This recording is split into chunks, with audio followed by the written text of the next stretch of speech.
Em atenção à tua palavra, vou lançar as redes.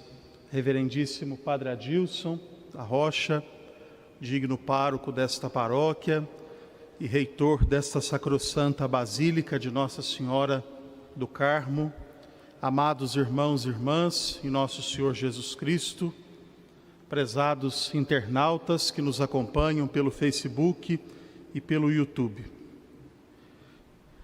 Percorrendo a liturgia da palavra deste quinto domingo do tempo comum, não é difícil percebermos que a liturgia quer nos fazer meditar sobre a vocação.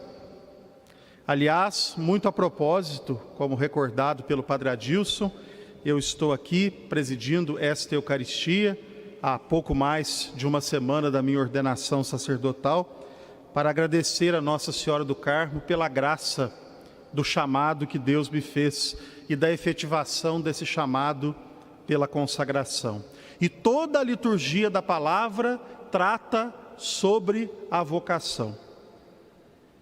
Entre muitos de nós, talvez de nós que aqui estamos, mas certamente num olhar mais amplo entre os cristãos, existe ainda uma mentalidade que a vocação é uma prerrogativa exclusiva dos padres, dos religiosos, das religiosas, daqueles que exercem algum trabalho de liderança na comunidade e assim por diante.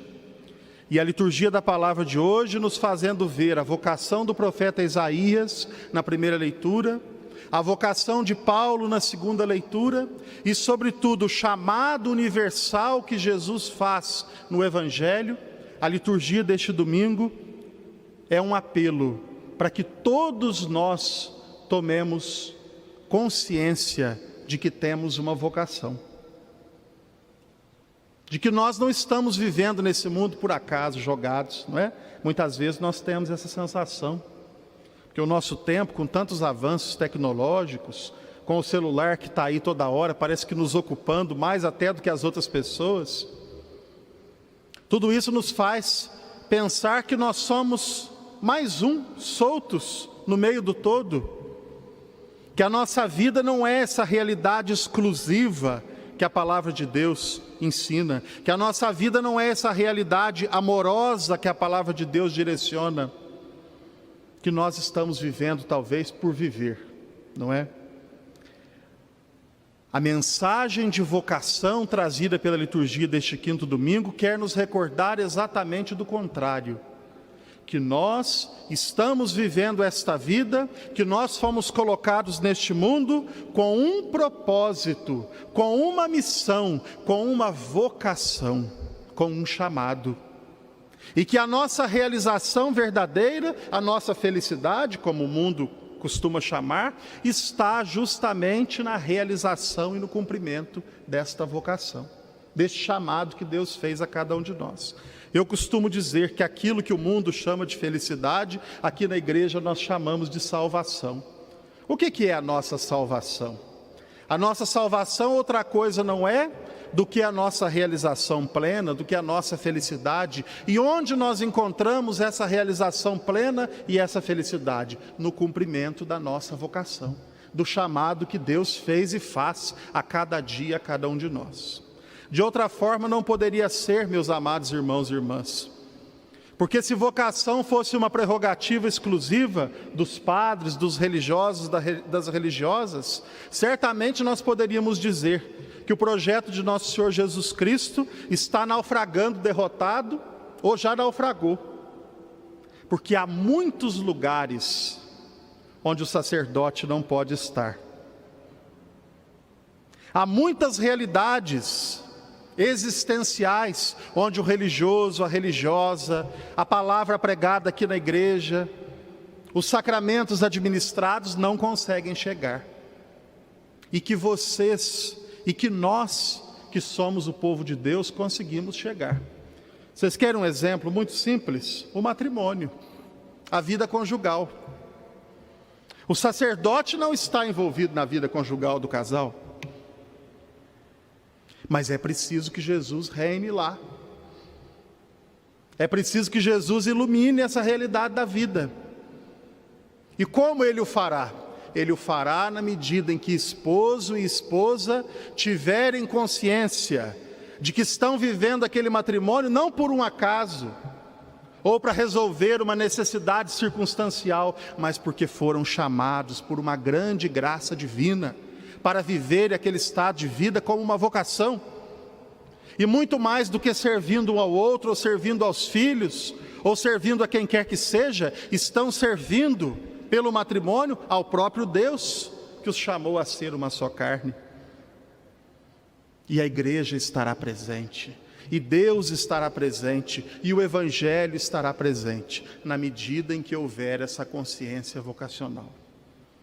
E assim, meus irmãos e minhas irmãs, em todas as situações da nossa vida, no trabalho, na escola, no lazer, nas nossas relações de amizade, quantas vezes, quantos de nós, aliás, somos tementes a Deus, temos a nossa fé, praticamos a nossa religião, mas às vezes ali na convivência com os nossos amigos, nós nos esquecemos de tudo isso. Nós falamos e nos comportamos de forma diferente daquilo que ensina o Evangelho, daquilo que Jesus nos traz como boa nova e como salvação. O que está faltando aí? Está faltando a nossa consciência vocacional, de que nós fomos chamados por Deus para darmos testemunho dessa palavra, para fazermos Jesus Cristo mais amado e conhecido em toda parte, em todo lugar onde nós vivermos. E é uma mão dupla. Ao mesmo tempo em que nós cumprimos aquilo que Deus estabeleceu para nós, independente de qual seja o nosso estado de vida, sejamos consagrados, sejamos casados, sejamos solteiros, estejamos namorando, na medida em que nós vamos tomando consciência de que Deus conta conosco, nós também damos um sentido para a nossa vida. Essa palavra é muito séria, sentido, não é? Vivendo aí nesses últimos meses, essa situação toda da pandemia, quanta gente que perdeu o sentido da vida, não é? Que talvez estivesse muito preso no materialismo, e aí tudo mudou, tudo ficou invertido. Quanta gente perdeu o sentido. Ter consciência da nossa vocação, ter consciência de que tudo que nós fazemos, por menor que seja, é uma resposta a um chamado que Deus nos fez, é darmos também sentido para a nossa vida, é darmos um novo sabor para tudo aquilo que nós fazemos. Outro dia, conversando com uma pessoa que pedia um conselho, eu falava, uma senhora, eu dizia: olha, a louça que a senhora lava na sua casa, se é com amor e carinho, a comida que a senhora faz para o seu marido, para os seus filhos, se é feito com amor, a casa que a senhora arruma, e muito mais do que isso, as dificuldades que a senhora enfrenta por amor, a palavra agressiva que a senhora deixa de dizer porque ama, tudo isso é um serviço ao Evangelho. A senhora está evangelizando também em todas essas coisas. Então, ao mesmo tempo em que nós fazemos, esse fazer a vontade de Deus dá sentido para as nossas vidas. Em síntese, meus irmãos e minhas irmãs, para não nos estendermos demasiadamente, eu chamo a atenção especificamente para o versículo do Evangelho com o qual eu iniciei a minha reflexão.